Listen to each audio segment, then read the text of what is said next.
ईर्ष्या, जलन, द्वेष, ये हमारे सबसे बड़े शत्रु हैं। क्यों? क्योंकि हमारे सबसे बड़े शत्रु वो होते हैं जो हमें सबसे अधिक हानि पहुंचाए, और हमारी सबसे बड़ी हानि होती है समय की हानि।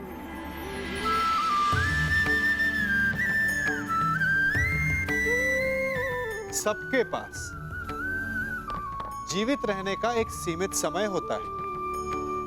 कोई भी सदा अमर नहीं रहता। जलन और द्वेष के कारण हम जो समय अपने विकास और प्रगति में लगा सकते थे, वो समय हम उसके विषय में सोचने में लगा देते हैं जिससे हमें ईर्ष्या है। जलन की अग्नि शत्रु से अधिक स्वयं को जलाती है, तो अपने जीवन को धुआं बना देना क्या उचित है? किसी की प्रगति को देखकर अपने मन में ईर्ष्या और जलन लाने से उचित क्या ये नहीं होगा कि हमारे कारण किसी के होठों पर मुस्कुराहट आए? एक बार अपने मन से जलन को निकाल के तो देखिए, अपने आप को बहुत ऊंचा पाएंगे और समझ में आएगा कि इस ईर्ष्या के कारण हमने क्या क्या खो दिया है।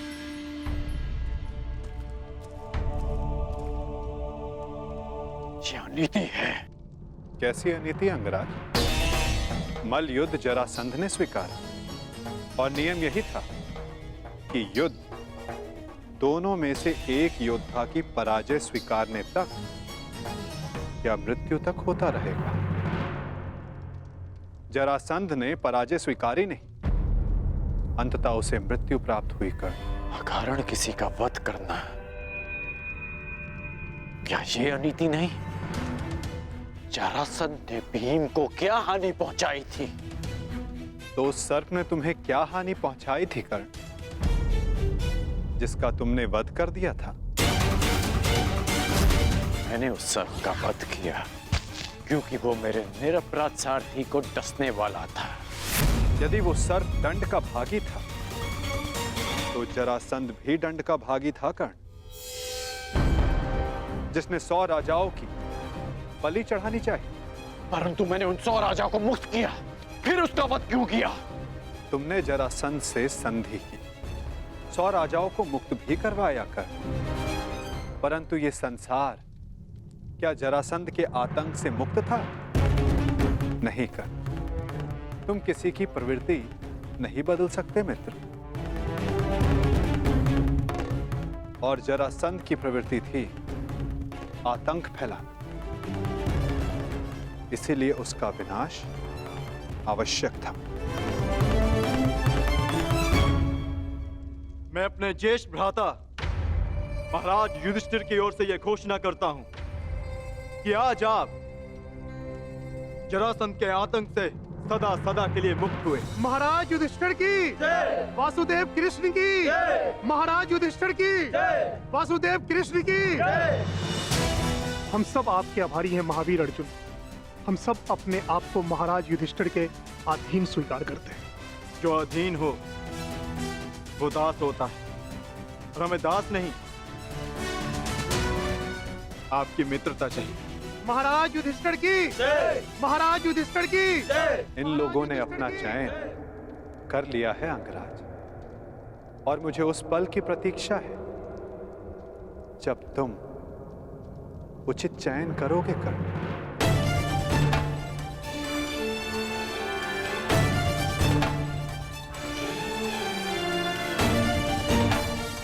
आप ही ने कहा था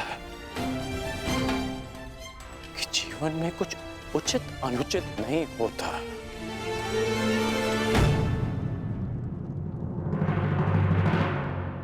अब समझ में आया कि ऐसा क्यों कहा था। यदि कुछ है तो वो है कर्म, और आपके कर्म के परिणाम। और मेरे कर्म मेरी दृष्टिकोण में उचित हैं और आपके कर्म आपकी दृष्टिकोण में। अद्भुत। तुम मुझे कभी चकित करने में असफल नहीं होते मित्र। प्रत्येक बार तुमसे मिलकर तुम्हारे लिए मेरा सम्मान और अधिक बढ़ जाता है। वासुदेव, मैं आपको सावधान करता हूं कि जिनकी सहायता और उत्थान के लिए आप ये प्रयास कर रहे हैं, कि जिनके पक्ष में आप मुझे ले जाना चाहते हैं, एक दिन वही आपका सम्मान भंग करेंगे, आपको लज्जित करेंगे।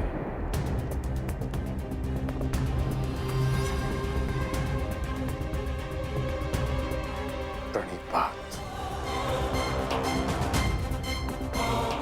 प्रणिपात अंगराज।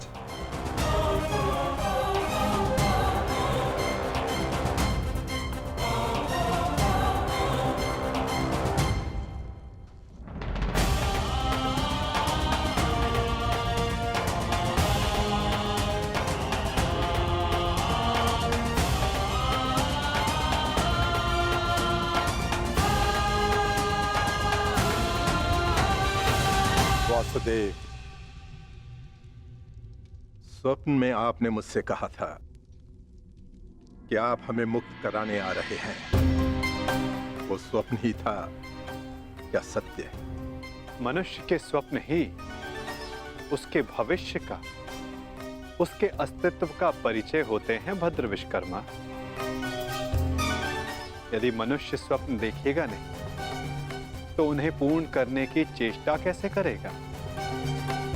स्वप्न हमें चेष्टा की प्रेरणा देते हैं। अवश्य आपका स्वप्न एक सत्य था भद्र। जरासंध के अत्याचारों से हमें मुक्त कराकर आपने हमारे प्राणों की रक्षा की है। आपके उपकार को मैं कैसे चुकाऊंगा? एक भूमि को श्राप मुक्त करके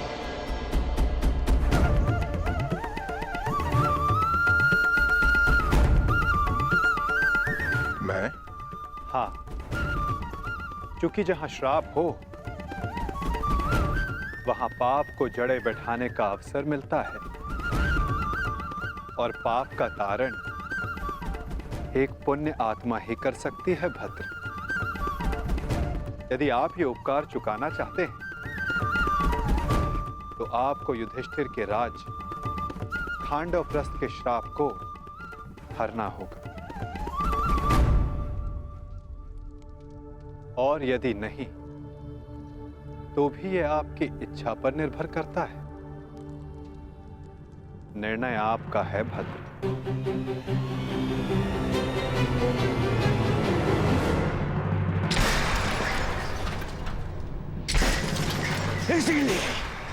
इसीलिए मुझे वो कृष्ण पूरी आग नहीं सुहाता। हर बार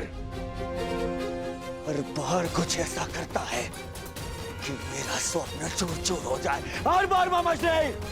स्वप्न की बात कर रहे हो मेरे होने वाले सम्राट? स्वप्न की?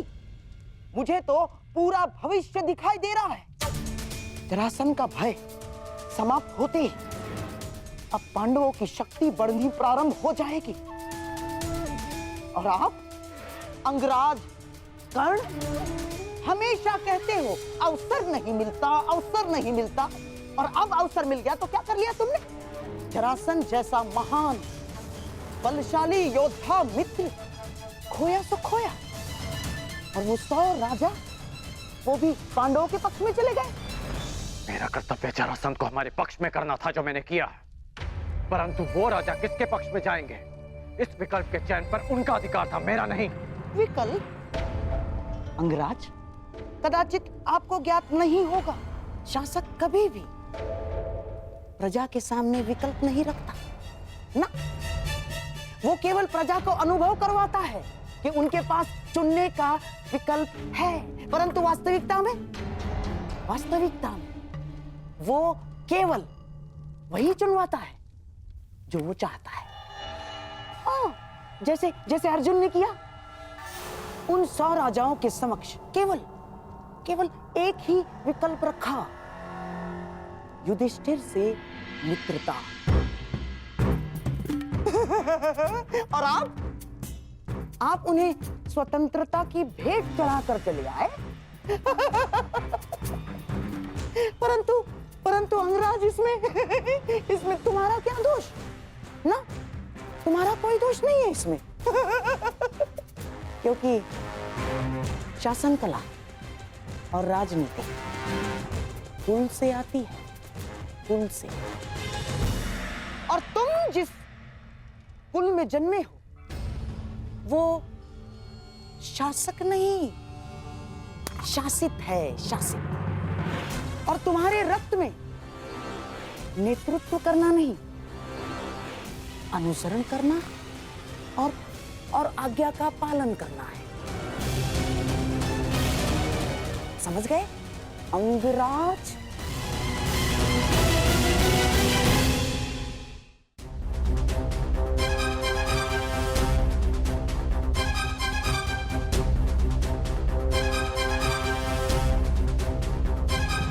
मुझे प्रसन्नता है कि मेरा जन्म उस कुल में हुआ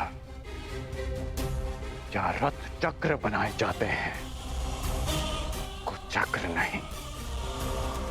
जहां आज्ञा का पालन किया जाता है, षड्यंत्र नहीं। मित्र दुर्योधन ने जो मुझसे कहा, मैंने उसका अनुसरण किया, षड्यंत्र नहीं। बस मामाश्री, वहां वो पांडव अपना बल बढ़ा रहे हैं और आप मेरे मित्र का अपमान कर रहे हैं मामाश्री। धन्य हो मेरे होने वाले सम्राट। यहां तुम्हारा मित्र तुम्हारा भविष्य पांडवों की झोली में डालकर चला आया और तुम मान और अपमान को लेकर बैठ गए। परंतु अब मैं दर्शक बनकर नहीं बैठूंगा ना। अब इस खेल की कमान मैं संभालूंगा। उस वासुदेव कृष्ण के इस छल का उत्तर मैं भी छल से ही दूंगा। वासुदेव,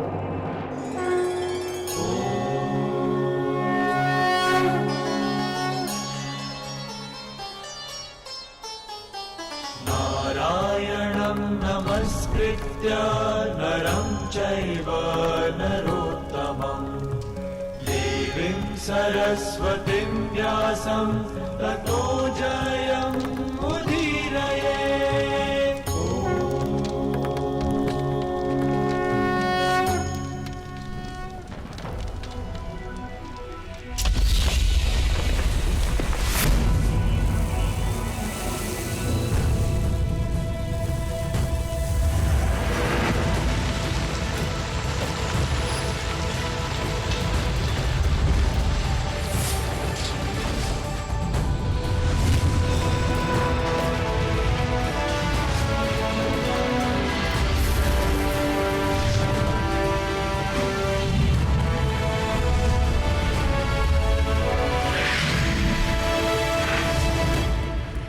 देवराज इंद्र के आशीर्वाद से निर्मित ये भव्य नगर इंद्रप्रस्थ कहलाएगा।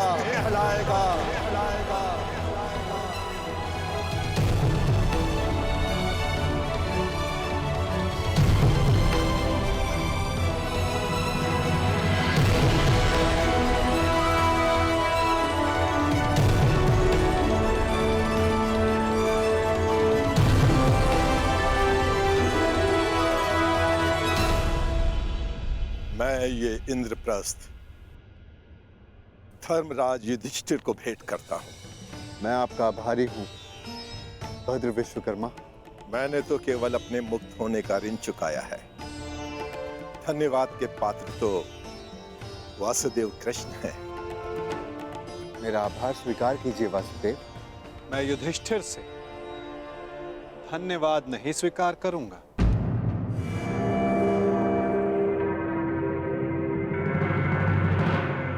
क्यों वासुदेव? क्योंकि मुझे सम्राट युधिष्ठिर से धन्यवाद लेना है। समय आ गया है कि आप राजसूय यज्ञ संपन्न करके सम्राट की पदवी पाएं। धर्मराज, यज्ञ का संकल्प लो। आर्यव्रत के समस्त राजाओं को निमंत्रण दो। मैं चाहता हूं कि संपूर्ण आर्यव्रत आपका प्रभुत्व स्वीकार करे।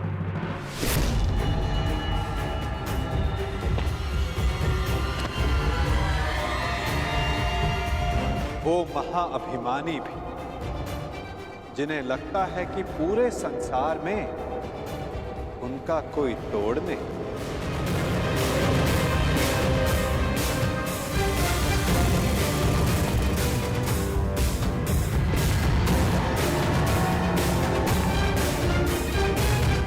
वो जो वरदान के दम में सबको श्रापित समझते हैं।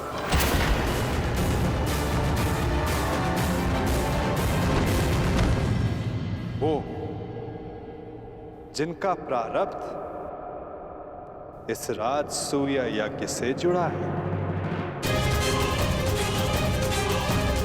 आइए आइए छेदी नरेश, स्वागत है आपका।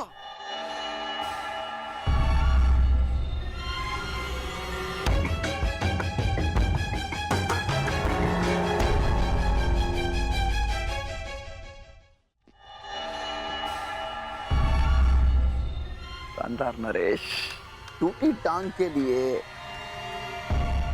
चिकित्सक से परामर्श ली या अब भी बतख की तरह खिला के चलते हैं?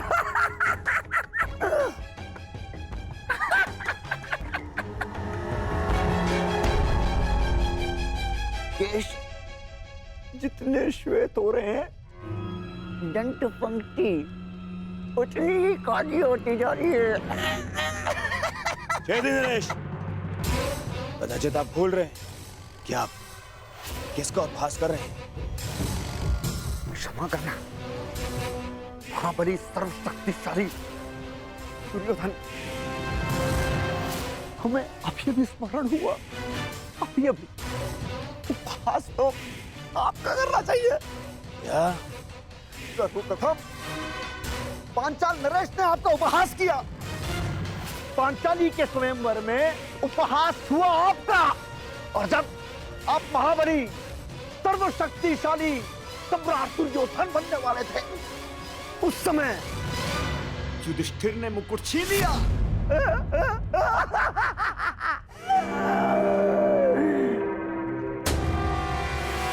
और जब तुम युवराज बने, तब तक युधिष्ठिर राजा बन चुका था। राजा! कहावत याद आई, धोबी का श्वान न घर का न घाट का। बस क्षमा करना, मत करना। मैं मूर्ख हूं, दुष्ट हूं, आप तो शक्तिशाली हैं।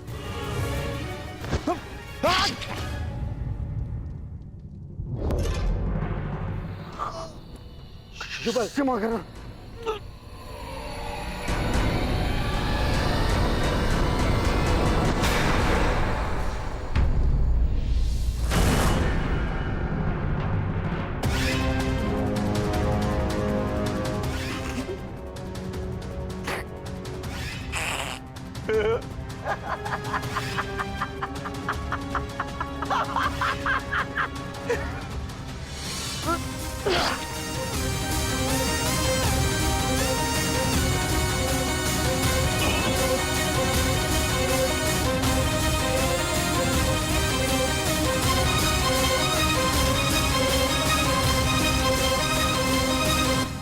समझ में आया मेरे होने वाले सम्राट? मैंने छेदी नरेश को अकेले में मिलने के लिए क्यों बुलाया? इन्हें वरदान है।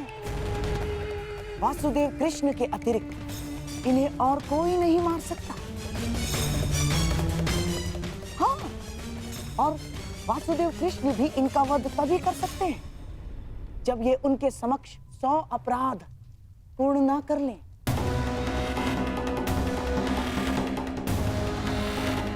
उस वासुदेव कृष्ण के हर छल का उत्तर है ये।